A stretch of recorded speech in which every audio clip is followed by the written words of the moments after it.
My wife is participating in a viral TikTok trend. She's taking it too far. By Horror Junkie 123. Oh, that's so creepy, my wife Anna shouted. I know, right? One of my coworkers sent it to me, Lori said, her attention stuck to the screen. They locked eyes, malicious smirks inching across their faces. Want to try it? Definitely, Lori replied as the sisters shifted their focus to me. I'm kind of scared to ask, but what are you trying exactly?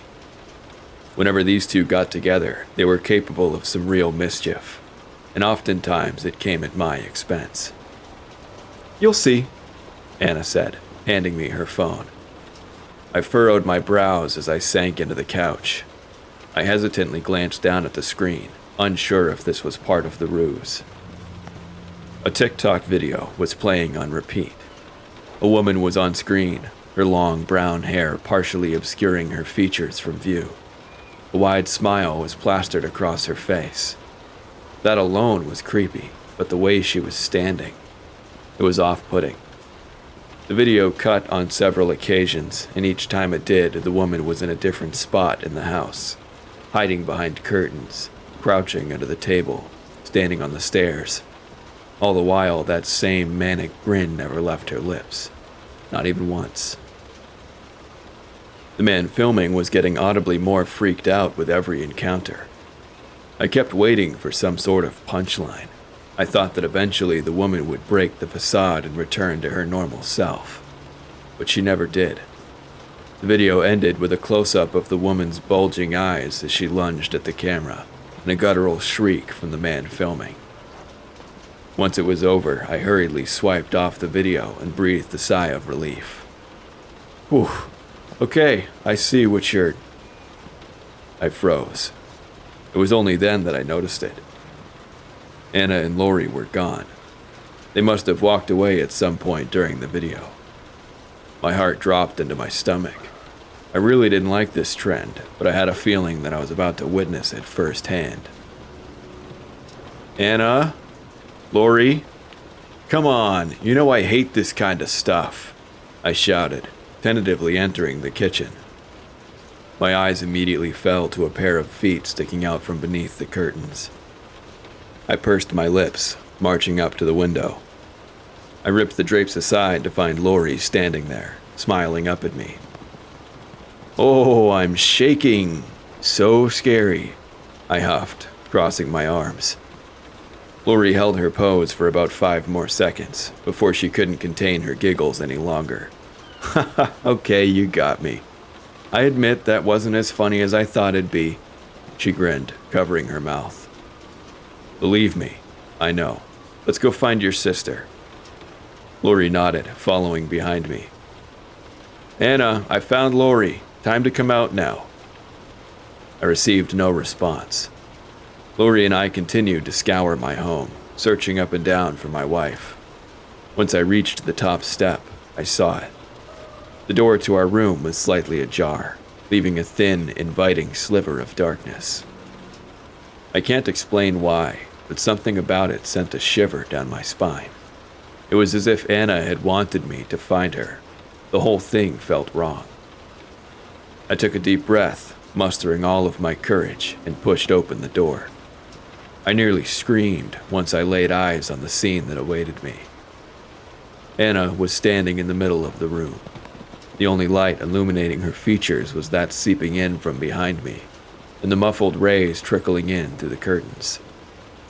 The middle of the room, where my wife was lurking, was drenched in darkness.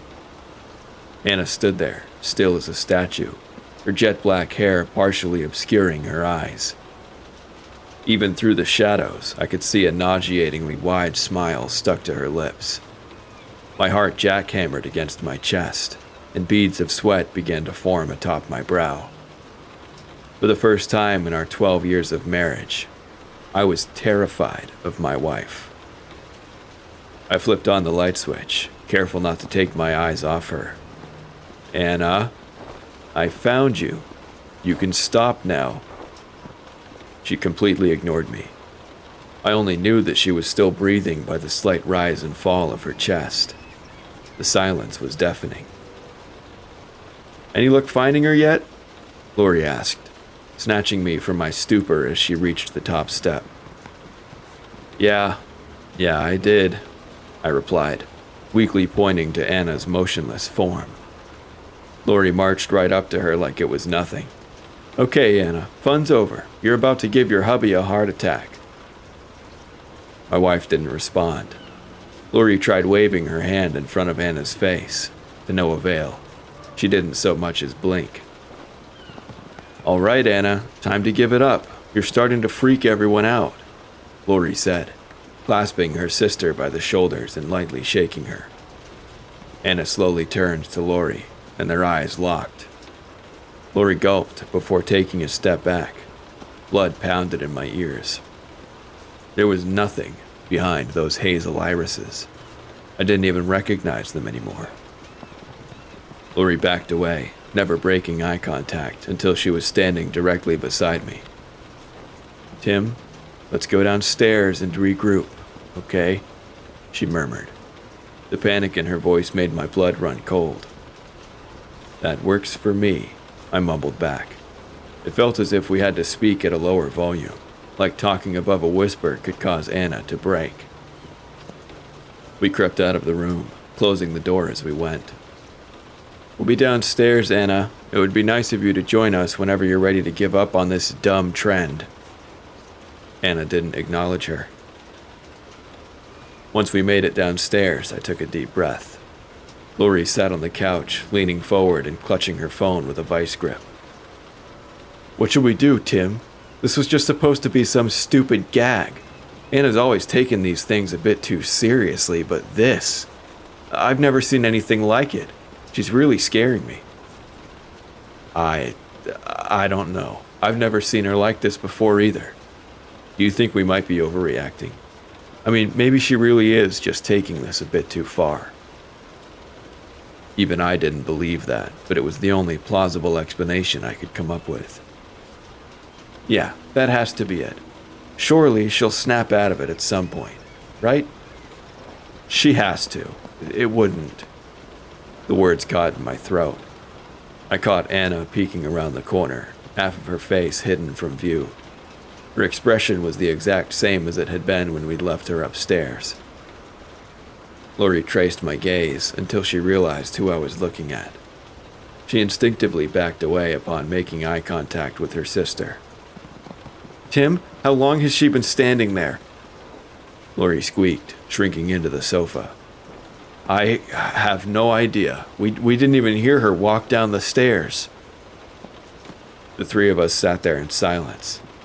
The tension was so thick that even a knife wouldn't cut through it. I could feel myself beginning to shake. "Tim, I really hate to do this to you," Lori began, turning towards me. "But I can't take this anymore. It's too much. I'm going home.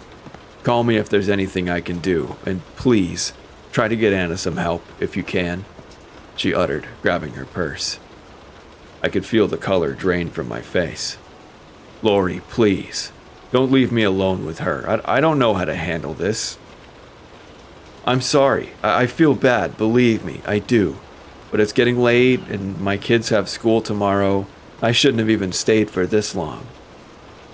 I nodded, my bottom lip beginning to quiver. All I could muster was a weak, "Okay." Lori beelined for the door, straight past her immobile sister. Anna didn't even twitch. Instead, she opted to remain watching me the entire time. Once the door slammed shut, the pit in my stomach grew even deeper. I was at a loss for words. My wife and I stood there in a sickening staring match, neither of us blinking. The smile on her face never wavered. In fact, once that door shut, I could have sworn that I saw it stretch just a little bit wider. I don't know if it was the stress, or the fear, or Lori's sudden betrayal, but something in me snapped. This was silly. Anna was obviously still running with that stupid TikTok challenge, and I was feeding into it, hook, line, and sinker. I started to get angry. All right, Anna, stand there for as long as you want. I don't care. When you're ready to talk about this like adults, I'll be finishing up some work on my laptop. She didn't respond. My wife just kept staring at me with that same Cheshire grin plastered to her lips. Fine by me. I was done buying into whatever she was playing at. I sank down into my armchair and picked up my laptop, careful to keep Anna in my peripheral vision. Something deep down told me that I needed to keep her in my line of sight. I opened my laptop, trying to distract myself from Anna's strange behavior by doing some research for an article I was writing. But I just couldn't seem to get it together.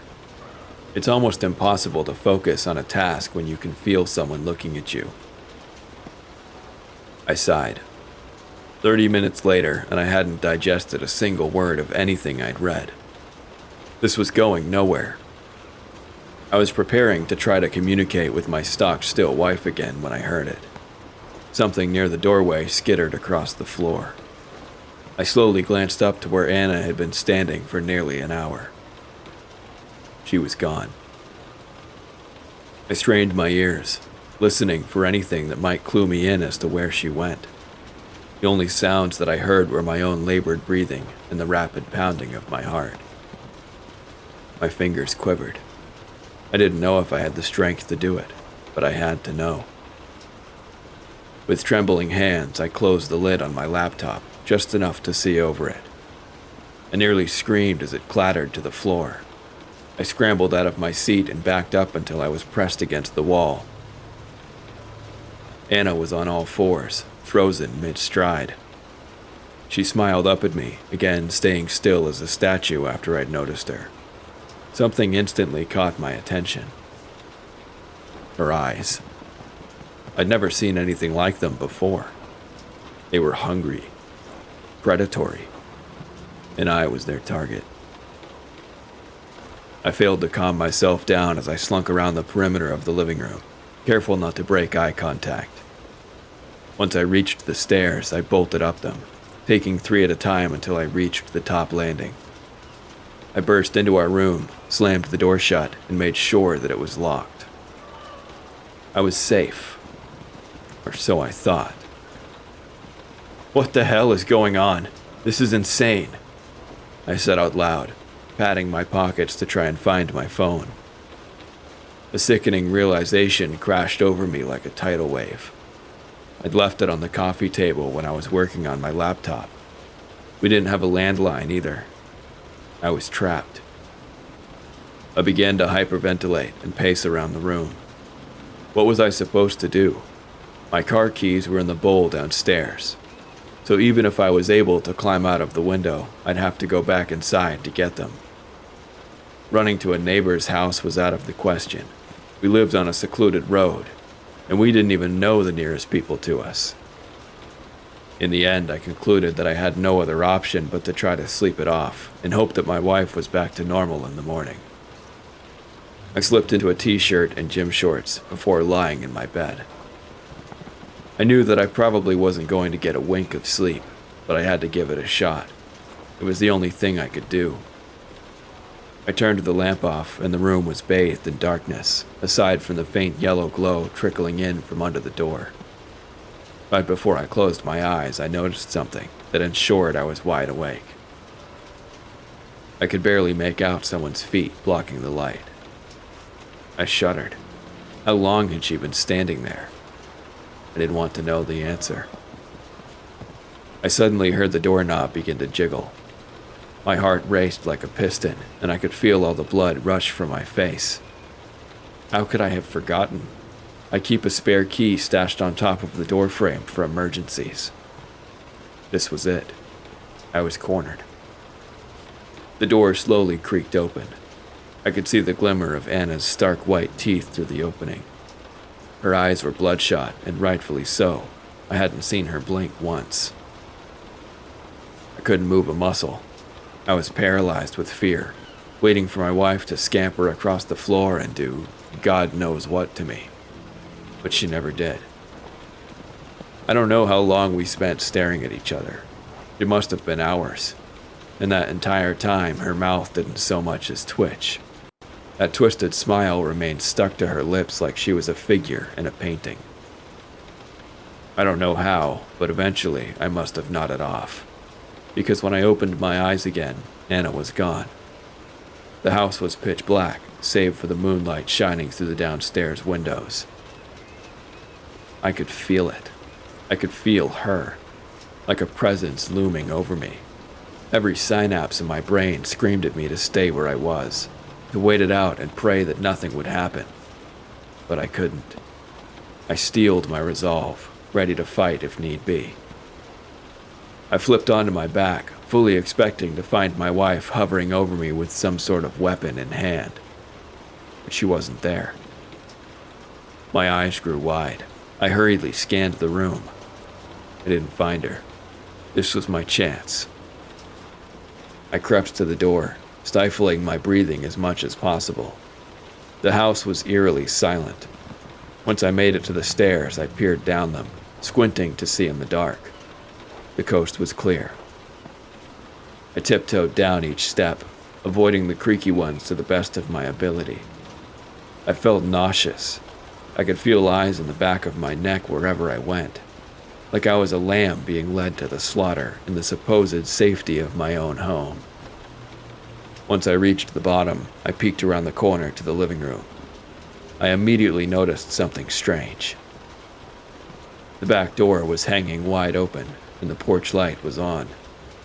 I drifted over to it like a moth to a flame, picking up my phone along the way. Nothing could have prepared me for what I saw when I looked outside. Anna was sitting on her haunches, crouched over something in the yard. Her long hair prevented me from seeing what she was doing. All of a sudden, as if on instinct, she snapped her head toward me with sickening speed. When our eyes locked, I felt like I was going to pass out. My wife was holding the carcass of a dead rat. She had devoured a large chunk of it, entrails, bones, and blood oozing from the rear end. But that wasn't the worst part. Somehow, even while ravaging a dead animal, Anna was still smiling. My fight-or-flight response kicked itself into overdrive. I slammed the back door shut and raced through the kitchen as fast as my legs would carry me, snatching my keys on the way. I shot out the door at lightning speed, not bothering to close it behind me. I leapt into the driver's seat of my Chevy and I stepped on the gas. As my truck kicked up dust, I happened to glance in the rearview mirror. I released a horrified shriek at what I saw. Anna was standing under the garage light. She watched me leave. That wide, bloody smile still plastered across her face. I don't know where I'm going. I doubt the cops will be of any help. I don't think Anna has technically done anything illegal, so their hands would probably be tied. I just had to get out of that house. I've parked at a truck stop for now, until I can get my thoughts together. Even though I've made my escape, I'm still downright horrified. But not for the reasons you might think. I can't explain it, but ever since I left, I haven't been able to stop smiling.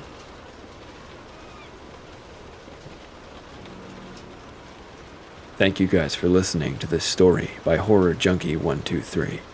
If you enjoyed it, please like and subscribe, and check it out for yourself. It'll be linked in the description. If you have a story of your own, please send it to me at awfultoastreads@gmail.com. But until next time, goodbye.